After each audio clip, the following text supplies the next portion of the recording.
Kérem vigyázzanak, az ajtók záródnak.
After I moved into Prátorúca, the very next day I went to fetch my cat Jack.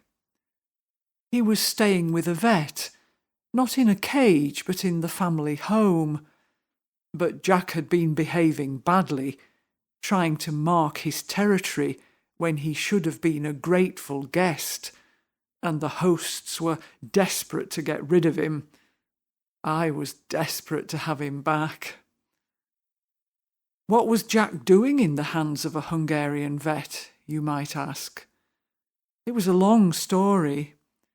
I'd had to leave Russia, and I thought I was going to Australia, so I put Jack in EU quarantine to prepare him for the journey down under. But then it turned out I had better job prospects in Europe, so Jack and I were going to live together in Budapest. At nearly 18, Jack was an amazing old cat. He'd flown placidly from Moscow on Aeroflot, sitting on the knee of my husband Vitaly, who'd come out with us for a long weekend before returning to his job in Russia.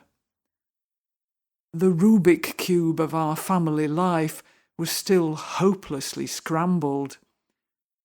Jack and I were now in Budapest, but Vitaly remained in Moscow. We spoke on Messenger every Saturday, and when our amaryllises budded simultaneously, Vitaly's in Moscow and mine in Budapest, we shared that little green promise over the video. It was our only connection. But Jack was happy now, back with me instead of with the vet. When I brought him home to Prátorúca, he settled in quite quickly. He was rather thin, but he wolfed the contents of a gourmet tin before seeking out the spot he would call his own.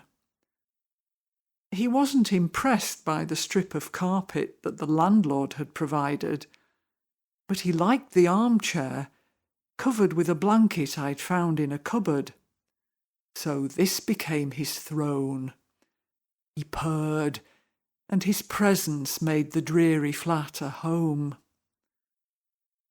If I was going to keep Jack in the style to which he was accustomed, though, I was going to have to earn something.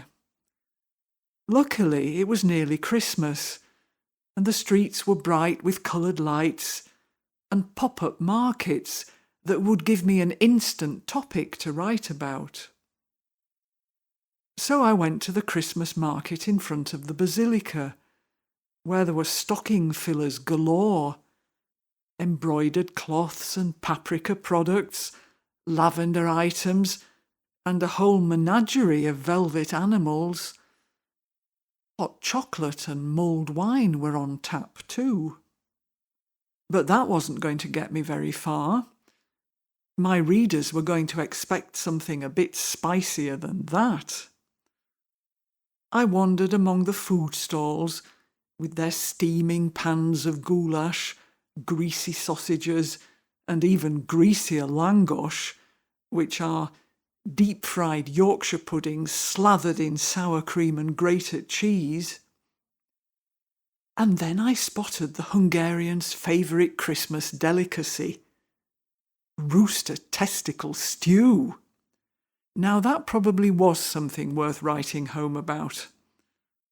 I knocked off a column, earned a few bucks, and finally had the money for Jack's Christmas present. What was I going to get him? I went back to the stall selling the velvet animals. A mouse in trousers? Nah. But then I spotted a canvas mouse filled with catnip. Yep, that would do nicely. Later, when I got home from the hunt, I found Jack asleep on the bed. Quietly, I laid my catch at his feet and hoped he would appreciate the human's gift.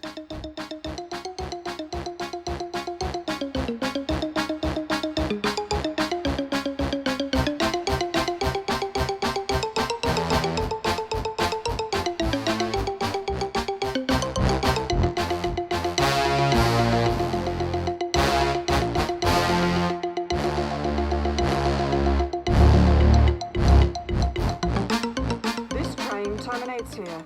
Goodbye.